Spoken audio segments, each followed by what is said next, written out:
నిన్న పక్కన్ని మళ్ళీ అడిగాను. ఫేజ్ 2లో దానికి 16,000 ఎకరాలు మళ్ళీ ల్యాండ్ పూలింగ్లో ఇస్తున్నారు. అది వాళ్లకు నా మీద ఉండే నమ్మకం. నేను వాళ్ళ రుణాన్ని తీర్చుకుంటున్నాను. విశాఖపట్నంలో స్టీల్ సిటీ పెట్టాం. స్టీల్ సిటీ పెడితే 1 నెల 2 నెలల్లో 3,000 ఎకరాలు భూమి ఇచ్చారు. అక్కడ మీరు చూస్తే ఈరోజు ఒక స్టీల్ సిటీనే వస్తూ ఉంది. నిన్ననే అంతర్జాతీయ కంపెనీ, అతిపెద్ద కంపెనీ టెక్నాలజీలో గూగుల్ తెలియని వాళ్ళు ఎవరు ఉండరు. మీరంతా కూడా గూగుల్ వార్తలు సర్చింగ్ అన్నీ చేస్తూ ఉంటారు కాబట్టి, అలాంటి కంపెనీ దేశంలోనే అతిపెద్ద పెట్టుబడి అంటే 15 బిలియన్లు అంటే 1,40,000 కోట్ల రూపాయలు పెట్టుబడి పెట్టి మన రాష్ట్రాన్ని టెక్నాలజీలో అంతర్జాతీయ స్థాయిలో ప్రపంచంలో నెంబర్ 1గా చేయడానికి ముందుకొచ్చారు. అది చూసిన తర్వాత రిలయన్స్ జియో వచ్చారు. వాళ్ళు మేము $17 బిలియన్ పెడతాం, 1,70,000 కోట్ల రూపాయలు ఖర్చు పెడతామని వచ్చే పరిస్థితికి వచ్చారు. దీనివల్ల లాభం ఏంటని అడుగుతున్నా. మిమ్మల్ని అందరినీ అర్థం చేసుకోమని కోరుతున్నా. భవిష్యత్ అంతా కూడా టెక్నాలజీది, శారీరక కష్టం పడడం కాదు. ఒకప్పుడు మన పిల్లలకు నేను ఐటీ నేర్పించాను, అవకాశాలు ఏర్పాటు చేశాను. నా మాట విన్న వాళ్ళంతా ఈరోజు ప్రపంచంలోనే ఎక్కువ ఆదాయం సంపాదిస్తున్నారు. అమెరికాలో ఉండే అమెరికన్స్ కంటే, బ్రిటన్లో ఉండే ఇంగ్లీష్ వాళ్ళకంటే, యూరోప్లో ఉండే ఆ దేశస్తుల కంటే ఎక్కువ ఆదాయం సంపాదించే వ్యక్తులు తెలుగు జాతి. దీనికి నేను గర్వపడుతున్నాను. ఆ ఉద్దేశంతోనే ఈ టెక్నాలజీ తీసుకొచ్చాం.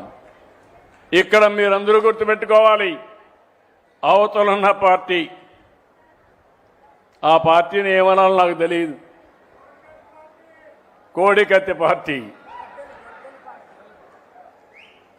గొడ్డలి, వైసీపీ కాదు గొడ్డలి పార్టీ మా తమ్ముడు చెప్తున్నారు.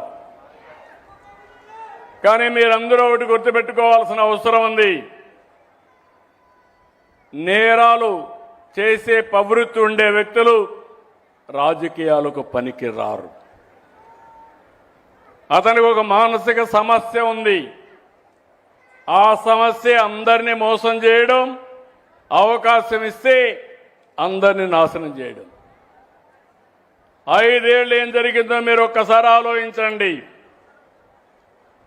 తొలి రోజు కలెక్టర్స్ కాన్ఫరెన్స్ పెట్టి ప్రజా వేదిక కడితే అక్కడనే అధికార యంత్రాంగానికి చెప్పి ప్రొక్లైన్స్ పెట్టి ఆ వేదికను కూల్చేశాడు. అంటే ఆ వేదిక కట్టడానికి 2 ఏళ్ళు 1 సంవత్సరం పడుతుంది, కూల్చడానికి గంటే. అదే మరిగా పోలవరాన్ని కష్టపడి 72% పనులు పూర్తి చేశాం. పోలవరం పూర్తయి ఉంటే ఈ రాష్ట్రానికి ఒక వరంగా తయారయ్యేది. రైతాంగం బంగారు పండించేవాళ్ళు, ఆదాయం పెరిగేది, నీటి ఎద్దడిపోయేది. నీరే మొత్తం మనకు ఆధారం, జీవనాధారం. అలాంటి ప్రాజెక్టు నాశనం చేశాడు. అమరావతి ప్రాజెక్టును మీరు గుర్తుపెట్టుకోవాలి. అమరావతి ప్రజా రాజధాని. అమరావతి మన మైథాలజీలో దేవతల రాజధాని. అలాంటి అమరావతిని ఎడారని, శ్మశానమని మొత్తం నాశనం చేసే పరిస్థితికి వచ్చారు. ఇవి చూసినప్పుడు నాకు చాలా బాధేస్తుంది. ఒక వ్యక్తి నిర్మాణం చేయగలుగుతాం, అదే ఎన్డీఏ ఈరోజు నిర్మాణం చేస్తున్నాం.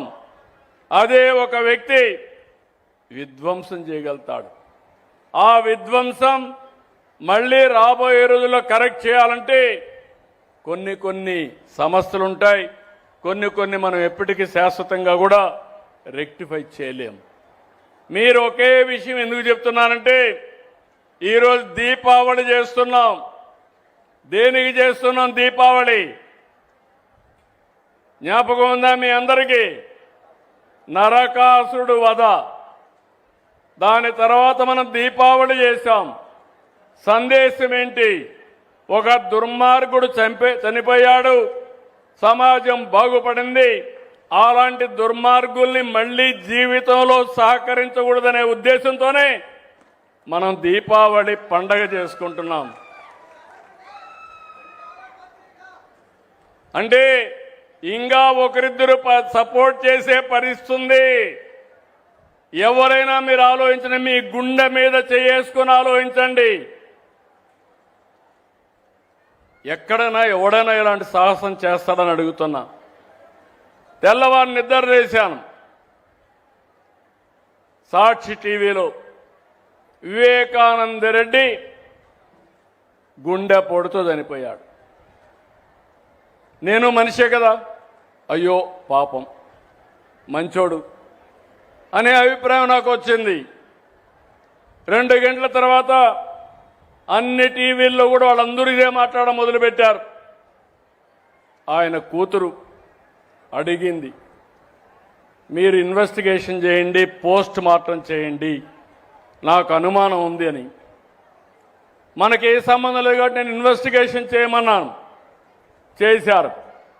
చేస్తానే గొడ్డలితో మెదడంతా కూడా బయటకు వచ్చేట్టుగా విపరీతంగా నరికేశారు.